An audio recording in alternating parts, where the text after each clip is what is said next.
Hey guys, what is going on? My name's Harry and today I'm going to be bringing you a 250k coin squad builder on FIFA 18. Now with Team of the Year right around the corner, a lot of people are selling their expensive teams to cash in on the market crash that will be happening as soon as the Team of the Year is released.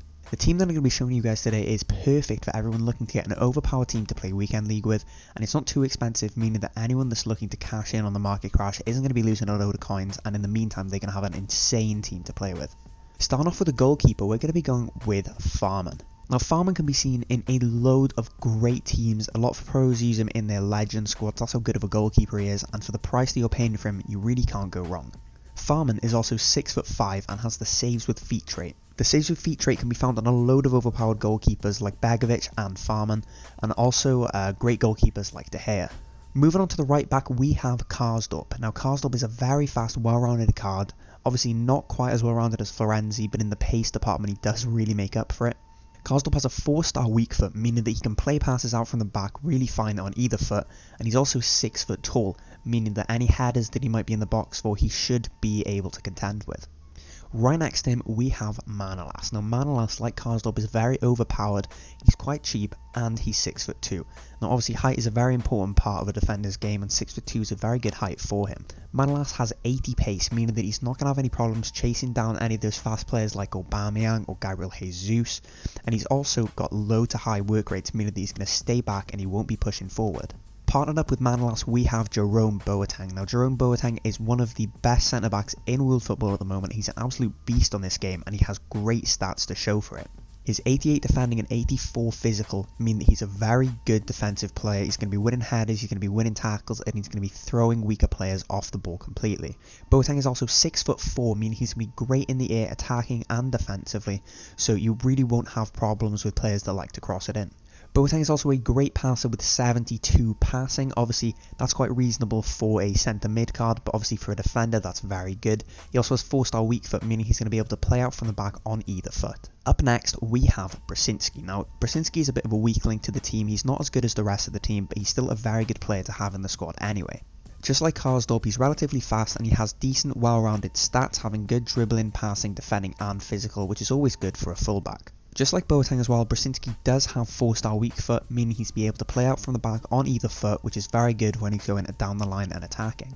Moving on to the centre mid, we started off with Goretzka. He's 6'2", he's got high work rates, he's fast and he's very well rounded, which makes obviously a very good centre midfielder. Goretzka is also very cheap, meaning that he's a very overpowered card and you can see him in a lot of FUT champion squads or as a super sub to bring off the bench.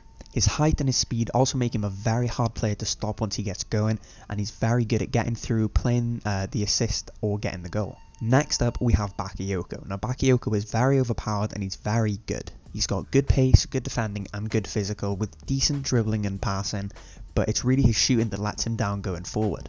However, with this said, he's not one that you'd be pushing forward anyway. The other two centre mids in this squad will be doing that, so he's very good at breaking up the play and just doing a good job in front of your defensive line. Moving on to the main man in the midfield, we have the beast that is Radja Nainggolan. Nainggolan has incredible stats and can do everything on the pitch, defensively and attacking wise. He's got incredible stats, meaning he can do everything on the pitch, going forward and defending. He's got high work rates, which also means he's going to be pushing up with the play and tracking back, and it's just a very good thing to have for a midfielder. Something else I've noticed about Nainggolan is he's a very good goal scorer, getting 6 goals in 9 games. Not only can Nainggolan score from long shots, but he also has 88 attacking positioning, meaning that he's going to get in those good positions to score close-up goals and is also going to be very good for the 1-2 passes. Now moving on to the attack, we have Willian. He's got great pace and dribbling, meaning he can take on players and also go through and beat the defensive line.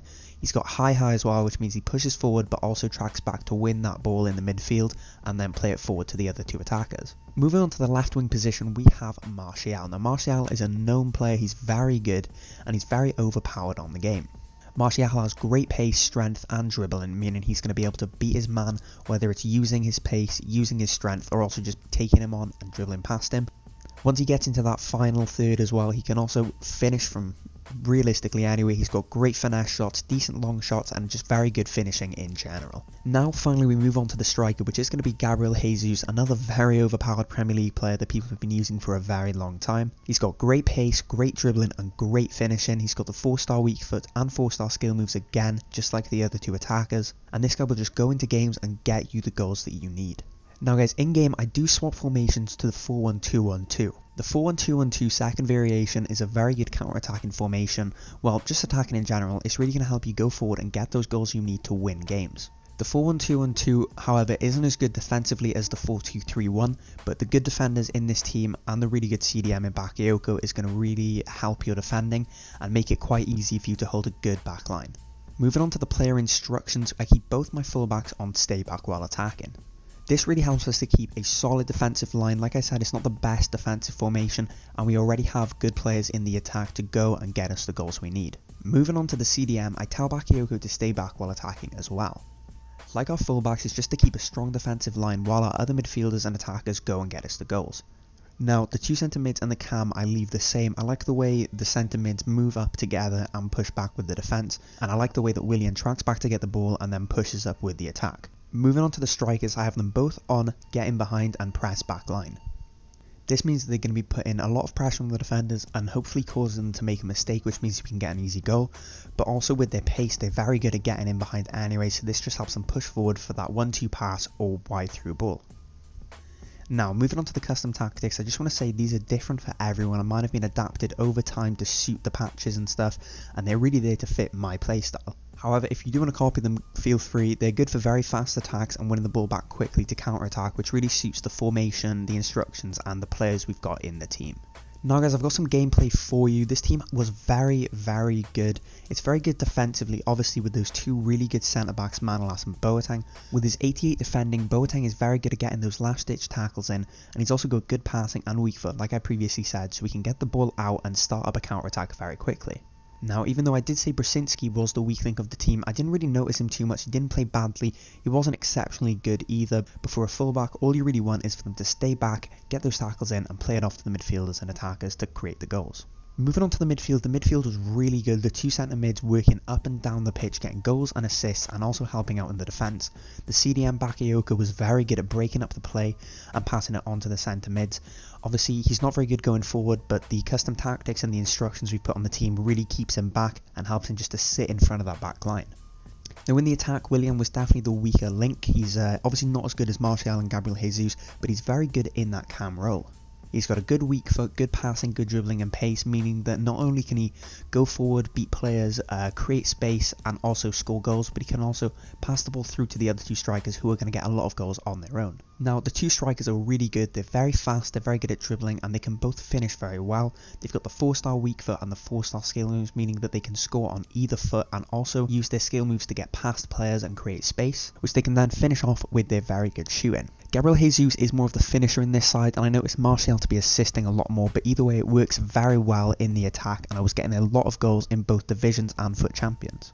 Now like I said, this team's going to cost you about 250k, obviously prices might fluctuate and it might be a bit more expensive or a bit cheaper whatever time you're buying it, but either way, very good team, would really recommend getting it. There's a lot of players in here that I think you guys will really enjoy, and yeah, I just want to say good luck if you're using this in FUT Champs. Thanks for watching, my name's been Harry and goodbye.